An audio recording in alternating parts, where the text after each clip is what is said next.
Morning.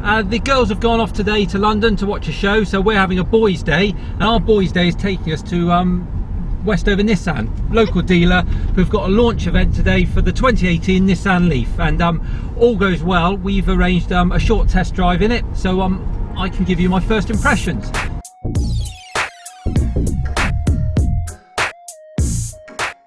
Now, before we arrive, I thought what I'd do is kind of talk through some of my preconceptions of what it's going to be like. I've never seen this car in the flesh. Obviously, I've seen lots of film about it and lots of pictures.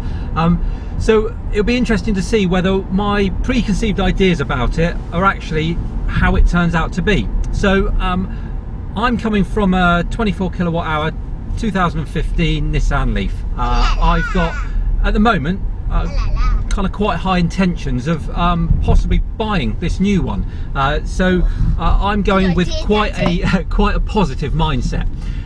That said, some of my reservations about it would be they're saying it's a whole new car. Actually, to me, it looks more like a heavy facelift. If you look at the side of the car, it looks almost identical to the one we've already got. Lots of buttons and panels within the cockpit look exactly the same as the one that I've got, and some of the new parts of it, well, I'm not really taken with. I don't know whether the inside looks particularly modern. It looks a bit cluttered to me. I'm not getting overly excited about it. That said, Nissan have basically had to try and produce a car that will sell to the mass market. So the exterior of it, while it's not exciting, there's absolutely nothing wrong with it. And that's why I think I feel a little bit let down by the inside, because I was hoping that the inside they might make it a little bit more interesting, because they've had to be a little conservative on the outside.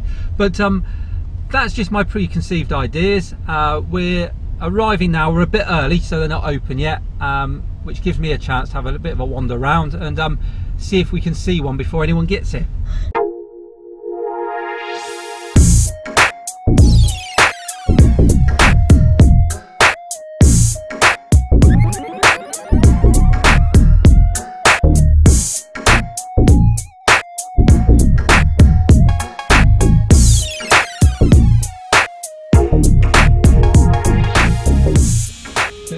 Looks quite simple, the display, because it's difficult to tell. Yeah, you can change all the things. You can get the miles. Instead of it being up here, it's down there. But okay. And this changes to all you the can decide what you want on there. Yeah.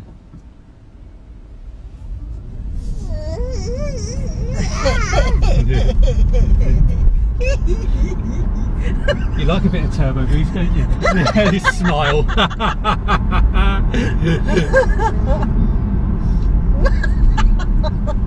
I love doing that. Yeah. Makes me giggle.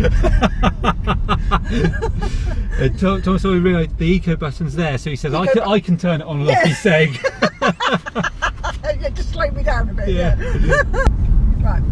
This may set, it may not. Let's give it a go. So we've got a thing called Pro Pilot. Yes.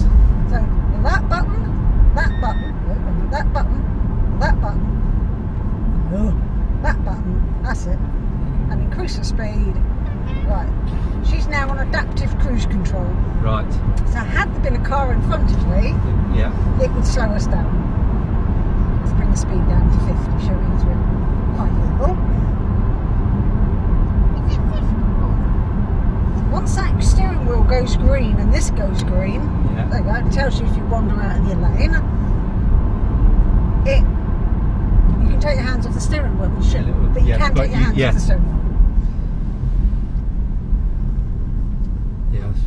You have got to be careful with the limitations with adaptive or intelligent cruise control.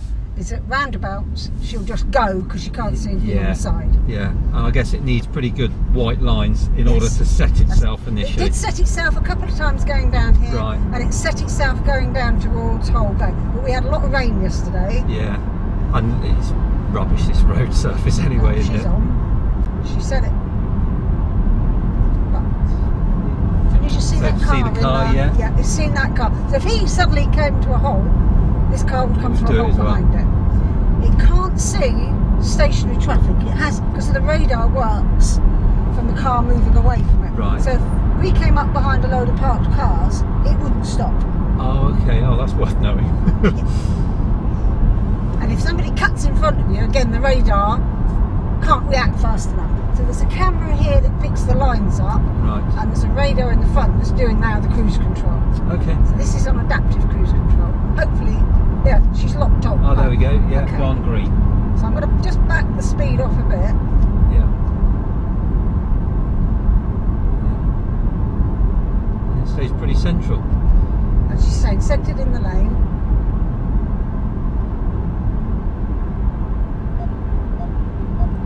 I was going to say, does it get to a point where Yep. if you don't touch it, it will turn itself off?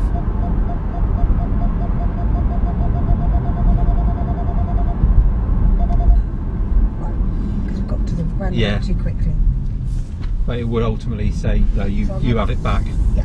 So what it'll do, it'll brake twice, and if you still don't react to it, it puts a hazard warning lights on and brings the car to a halt. Right. So I'm surprised it was finding these at all, because these road markings are really bad. Yeah. If it can find these, I think on a motorway, it'd be perfect. Perfect on logo. On here it works, but it pick it up probably just as we go past here. Yeah. Yeah, because there's white lines either side. So what model is this one? This is a Techno, so this is top end. The top end one, yeah. So this is like for like really of mine. Yes, exactly. With Well, a lot more bells and toys. whistles. Yeah. Yes. As you can see, you get out of lane, it tells you you've got your moving object detection. So I know exactly what you want. There you go. Minecraft. He's addicted to it. So if I indicated, it wouldn't do it, but if I went over the lane, right, yes. It says warns you. Forget about it. But if I indicate, it knows I want to do it. It knows you want to do it, yeah. I like that the handbrake's up here again now. Yes. On the Techno, you get electronic handbrake. Oh, is that not the case on the other ones? Yeah. As opposed to the. So it's still a foot one on the other. Oh, yes. okay. So I'm still trying to find the foot. Yeah, right. Yeah. So this has 12 ultrasonic parking sensors around it. Right. Which works with lane discipline, and you can have a thing called Pro Park. Yes. Where the Eco button is replaced by a Pro Park button. Right. And you just hold your finger on it and it parks itself. Parks itself, right. Yeah. But nose, rear end or parallel. Oh, so however you need it. You just choose on the menu what you want to do. Right. Right in saying that is an optional extra whichever model you get. N connector and Techno. Right. So you have to have one of the higher end. Come up behind this car.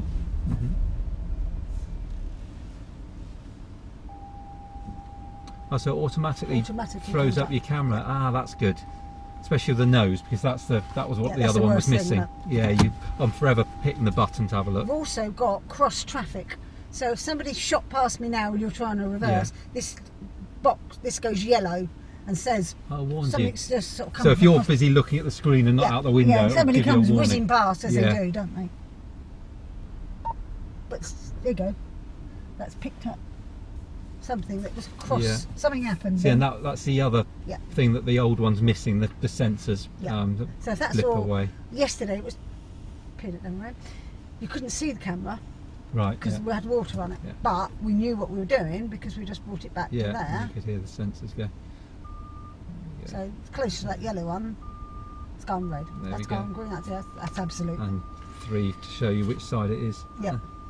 So I'm going to put e-pedal on now, so you can take your foot off the brake. That's it. So it's like an auto handbrake as well. Yeah. So all you need now is just don't touch the brake. Just bring it on and off on the accelerator. You'll just feel it feels a bit different. We're used to B mode anyway. Yeah, it's just a little bit different. I tend to always drive in B mode because I like that. Whereas the B mode, you used to coast a bit. If I lift off it. Yeah, it's a definite. It's almost like it gives you a moment to think. Do you really want me to brake? Oh, you're still not touching it. Right, I'll put the brakes on. Yeah. So the friction brakes are coming in, and the brake lights come on, which they don't on B mode. It feels comfortable. It feels, although it feels familiar. It's a stiffer suspension. Right. Slightly larger and slightly wider. Right. And steering is much lighter.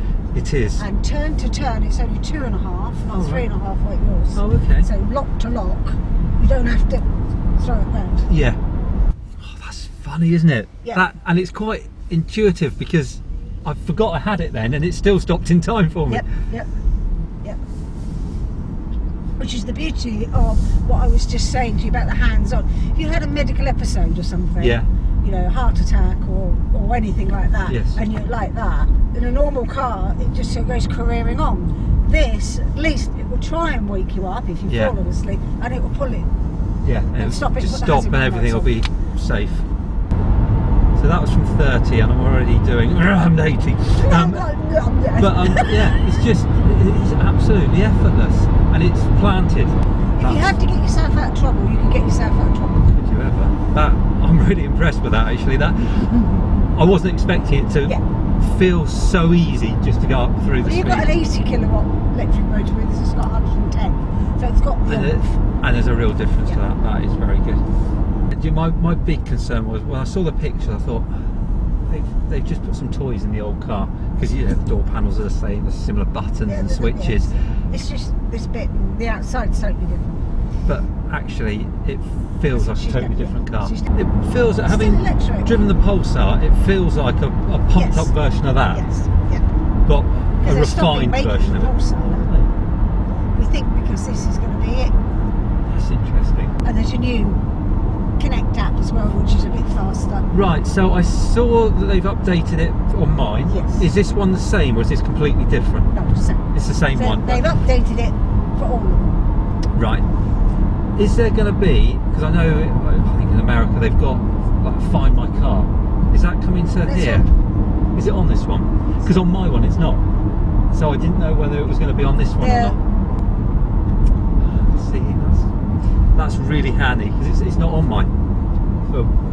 This lad lives in Voad. Right. And he's let me have his path because I should show people. Yeah. But otherwise it's only a demo you're showing. Yes. And he said, no, please use mine. Okay. Yeah. So he's got this one. Right. His father's ordered a new one of these. Right. I'm wondering how he's got that.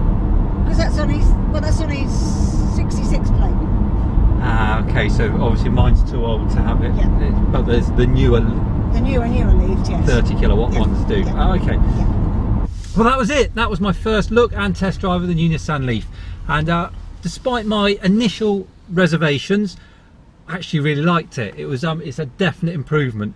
But I think what I'm going to do, I'm going to go and get a cup of coffee, gather my thoughts on the matter, and I'll come back to you and kind of give you a final conclusion of what I think about it.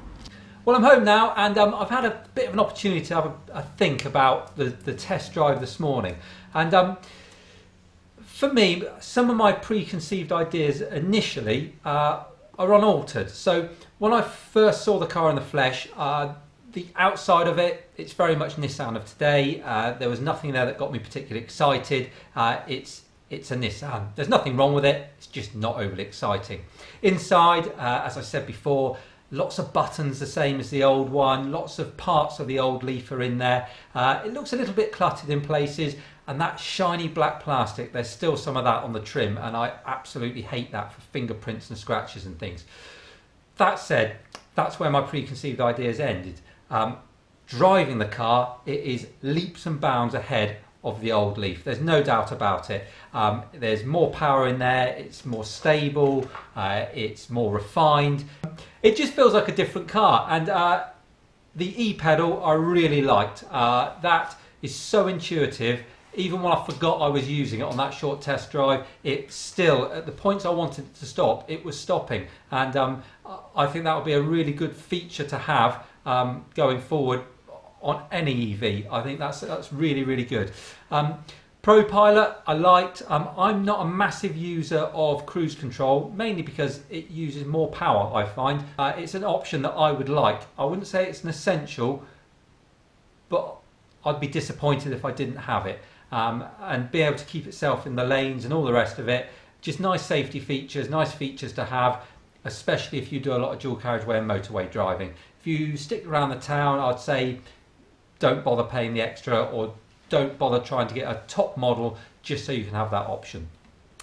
So that was very good. The uprate in the motor up to 110 kilowatts, there's no doubt that makes a difference. The current Leaf 0 to 35, 40 mile an hour, it's really rapid. It'll go with most things off the line. This one, it just keeps pulling, and it's not like in an ice car where it boots you back in the seat. It's just a smooth, progressive power curve. So that kind of 40 to 60 mile an hour where you'd be looking to do an overtake, the power's there to do it, which it is definitely lacking in the old one. Battery wise, I'm not able to say what the range is like, simply because I didn't drive it for long enough. It looks like hopefully about sometime in March all their demo models will arrive, and it's been agreed that I can have it for 24 hours, so I can do a better test of it then and a full review. That said, when I got in the car, bearing in mind that car is their only demonstrator, it's their launch weekend, and they've been doing the route that I was on today, so it's mainly town driving with a bit of dual carriageway driving. When I got in, it was 100% battery and it was showing 144 miles on the guessometer. So I'm guessing that the driving that's been done in it isn't particularly economical and doesn't really match what you or I would do every day. So the fact that it was on 144 miles, I think that's positive. I would imagine as an everyday user of it, if it's your own car, it's going to be above that. So what I've been hearing, 150 miles, I think is very, very capable and very much within the range that you can expect to get. So that was, to be honest, quite a quick look at the new Leaf. Hopefully it's been of some benefit to you. If it has, then please remember to like and share the video. And if you're not doing so already, subscribe to the channel. And hopefully I'll see you again very soon. Take care.